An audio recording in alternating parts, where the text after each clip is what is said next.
Tradition 7. Every NA group ought to be fully self-supporting, declining outside contributions. The seventh tradition adds further clarity to our group's public relations. Tradition 6 cautioned us against funding other organizations, lest problems of money, property, or prestige divert us from our primary purpose. Tradition 7 encourages us to decline funding from other organizations for the same reason, to maintain our group's focus on its primary purpose. By paying our own expenses, we remain free to carry our own message. We encourage every NA group to be fully self-supporting. We also recognize that many meetings don't start that way. Some meetings are started by one or two NA members who want to help carry the message to other addicts. Frequently, such members pay rent and buy literature for these meetings out of their own pockets. Sometimes they're given help by established NA groups or by the nearest area committee. Either way, it may take some time before a new meeting is able to stand on its own feet. Other meetings, for instance many in institutions, are started by non-member professionals who become acquainted with the Narcotics Anonymous program. Wanting to provide their clients with access to what NA has to offer, these professionals set a time, find a room, buy some literature, give a group booklet to the addicts who've gathered, and help them start a meeting. After some exposure to the principles underlying the NA program, these recovering addicts begin taking responsibility for their meetings themselves. How a meeting is begun is not nearly so important as how it grows. Our experience is that once a meeting is established, it gathers momentum. The meeting begins attracting a group of addicts who attend on a fairly consistent basis. These addicts share their experiences with one another and help each other better understand NA's principles of recovery. At this point, the meeting becomes more than just an event. An NA group has evolved from the meeting, complete with members. With the evolution of an NA group, its members committed to supporting one another, the group as a whole is ready to take full responsibility for its obligations. Many of us think of the seventh tradition as the money tradition. While we have come to associate this tradition of self-support with the funds we contribute, the spirit of the seventh tradition goes much farther than that. Whatever a group needs to fulfill its primary purpose should be provided by the group itself. The question then is, what does a group need? First and foremost, it needs a message to carry, and that it already has. In the course of its evolution, the group has attracted members who've proven to one another that an addict, any addict, can stop using drugs, lose the desire to use, and find a new way to live. Without that message, the group has no reason to exist. With it, an NA group needs little more. Beyond that, the needs of the group are simple. Groups need to rent meeting places where their members can gather and where newcomers can find them. Most groups find it important to buy NA literature which they make available at their meetings. The expenses associated with these things may be substantial, yet most groups can meet such expenses by passing the hat. After paying their basic expenses, most groups contribute to the NA boards and committees that serve them. Phone lines, meeting lists, NA literature, H&I panels, and public information presentations all benefit the group. That's why service contributions are just as surely a part of a group's self-support obligation as the rent for its meeting room. Like the groups, NA service boards and committees decline contributions from sources outside the fellowship. Unlike the groups, however, our service boards and committees are not themselves fully self-supporting. They have been created to help the groups fulfill their primary purpose more effectively, and they depend on group contributions for the money they need to do their work. To fulfill its purpose, the group also needs some things that don't cost a penny. A group needs someone to open its meeting room, set up the chairs, and prepare the literature table. In some groups, a member offers to prepare refreshments, helping establish a hospitable environment for the newcomer. Most importantly, a group needs the consistent commitment of its members to show up and take part in its meetings. Upon that commitment rests the group's stability. Without it, no group can survive long. From the commitment of its members, the group also draws its ability to carry our recovery message. Group service and active group membership are two vital contributions to group self-support, contributions that don't cost any money at all. As simple as a group's needs are, a group's decision to become fully self-supporting does not usually require the commitment of extensive amounts of its members' money, time, or other resources.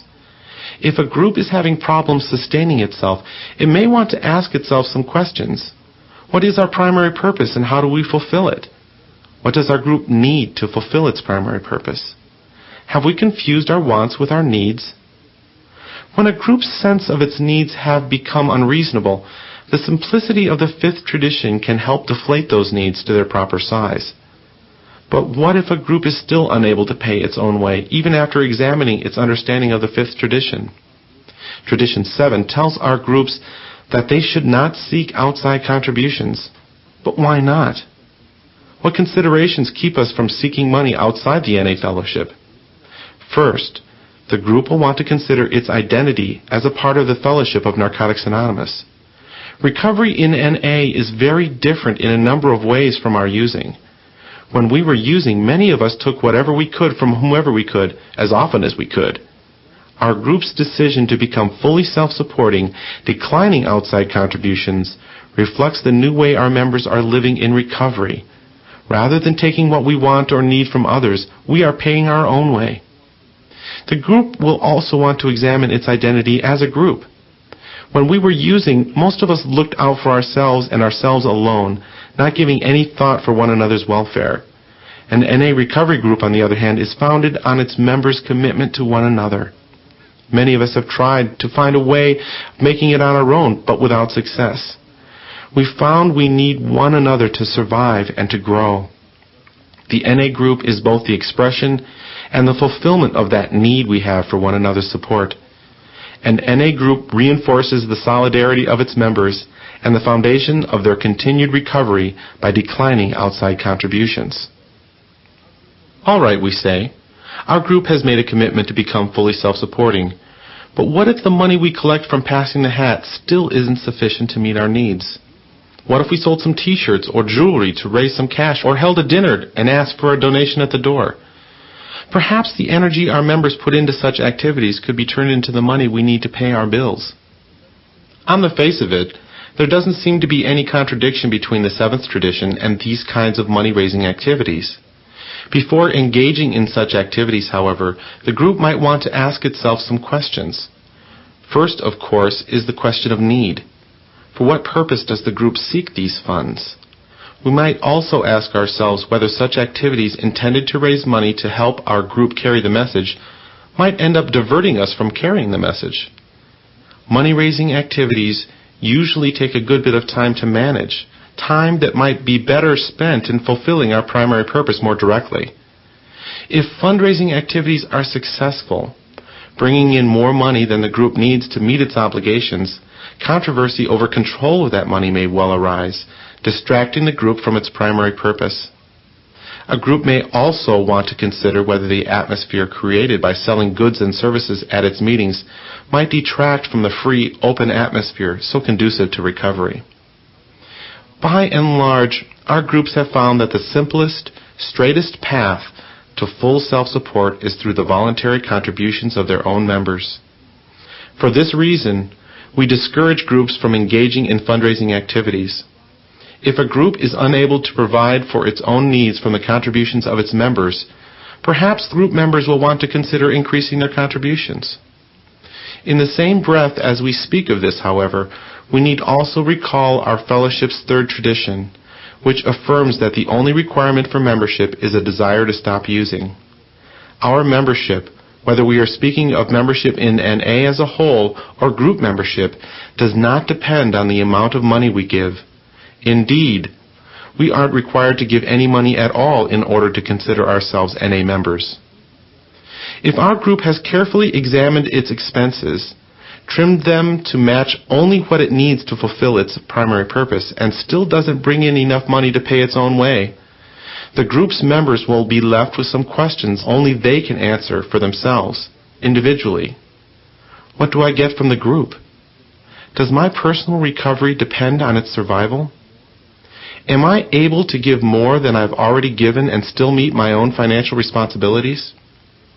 At the same time as we consider our levels of personal contributions to the group, We should remember that Tradition 7 speaks of the group as being self-supporting, not of one or two well-off group members paying all the group's expenses or doing all its work.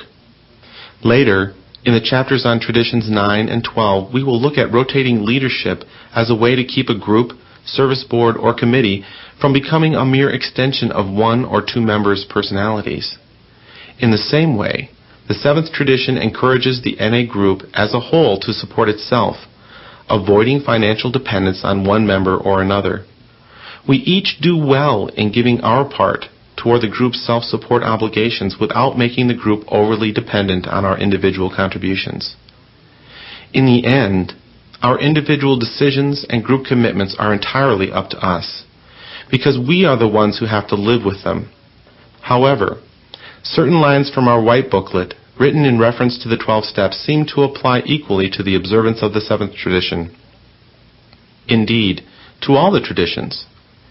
If you want what we have to offer and are willing to make the effort to get it, these are the principles that made our recovery possible.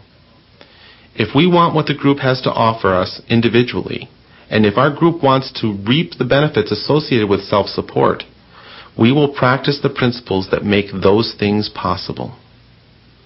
Applying spiritual principles. Our 12 traditions describe those specific things that have been found to help our groups remain strong, lively, and free. Underlying the specifics of our traditions, however, are dozens of spiritual principles, any one of which could be applied to almost any of the 12 traditions. This broad field of principle is the ground upon which the traditions have grown. The more we cultivate this ground, the stronger our understanding and application of each of the traditions themselves will be. Some of the principles which will strengthen our appreciation of the seventh tradition are gratitude, responsibility, faith, integrity, anonymity, and freedom. The gratitude we speak of in regard to Tradition 7 is like the collective sense of direction the second tradition talks about. It is the gratitude of the NA group as a group. When NA members gather to share their recovery, they generate a sense of gratitude among themselves. They are grateful the group exists and want it to continue to be there for them and for the members yet to come. The gratitude of the group speaks, in part, through the group's collective commitment to support itself. The group's decision to become fully self-supporting, declining outside contributions, reflects the group's sense of responsibility for itself. In recovery, we discard the illusion that the rest of the world is responsible to take care of us. Rather, we take due pride in caring for ourselves. Individually, we demonstrate our newfound maturity by accepting the weight of our own burdens. Collectively, we demonstrate our maturity by accepting responsibility for our group, neither seeking nor accepting outside contributions. The burden of responsibility, however, may seem unbearable without an appreciation for the simplicity of the group's needs. The commitment to become self-supporting is not a commitment to raise vast sums of money to fulfill sweeping programs. Rather, the group determines it will muster the few basic resources it needs to fulfill its simple primary purpose, to carry the message to the still suffering addict. The ideal of its simplicity, when applied to Tradition 7, helps our groups avoid the heated conflicts that often arise over the control of great resources. Problems of money, property, and prestige need not divert our groups from their primary purpose when the simplicity of that purpose and of our needs is kept squarely in focus. In understanding the principles underlying the seventh tradition, practical simplicity walks hand in hand with our faith in a higher power. So long as we take our direction from that power, our needs are met. Likewise, the decision to decline outside contributions, meeting the group's needs from the group's own resources, is based firmly in faith. So long as our group remains devoted to fulfilling its primary purpose, its needs are met. As members of an NA group, we have made a commitment to support one another in our recovery. Our group's commitment to become fully self-supporting reflects the group's integrity, its faithfulness to its fundamental identity. We support each other in recovery, and together we fulfill our collective responsibilities as members of a self-supporting group. The anonymity we exercise in accepting our group responsibilities reflects our integrity. The anonymity of the seventh tradition means more than just contributing anonymously without thought of recognition, though of course it does involve that. Anonymity in the context of Tradition 7 also means that all the contributions of a group's members are important. Money put in the basket, time put into setting up the meeting room, energy put into making newcomers welcome, all are part of the responsibility of the group, and all are equally important contributions to the self-supporting NA group. Our anonymity, our integrity, our faith, our sense of simplicity, our acceptance of responsibility, our gratitude, together, all these things spell freedom. By encouraging our group to pay its own way, the seventh tradition gives our group the freedom to share its recovery as it sees fit, not obligated to outside contributors. Further, it gives our group the freedom that comes from inner strength, the strength that develops through applying spiritual principles. By making the decision to become fully self-supporting, our NA group assures that it will always have the resources it needs to survive and continue fulfilling its primary purpose.